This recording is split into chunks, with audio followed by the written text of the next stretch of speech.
Mga kapis, mayroon pala tayo ditong i-repair na computer. So ang nasira sa kanya is motherboard. So ang gagawin natin ay palitan natin ng motherboard na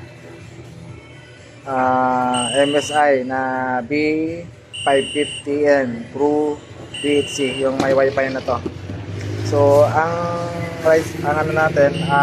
processor Ryzen 5600 yan.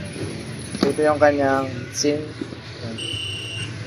Tapos ito pinapakabit niya rin. Tingnan natin kung gagana siya. So ito yung CPU na papalitan, yung board. Isa natin.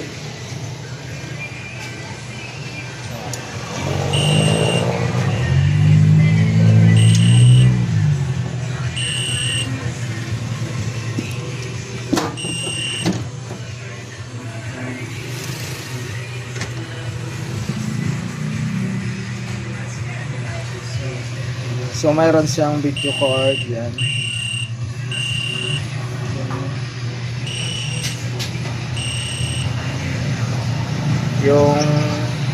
Yan yung board niya yan. Yan. Yung power supply niya CX550, tapos naka-modular. Yan. So yun, okay. So ito yung board natin. Pagkata ko yung board niya, nakapalit niya.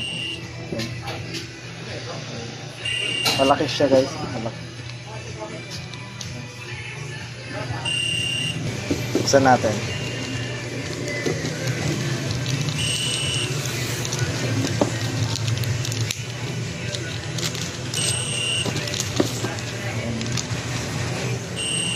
Ano na siya? Four slot na memory. So yun na nga, ito na yung board natin na ipapalit yan.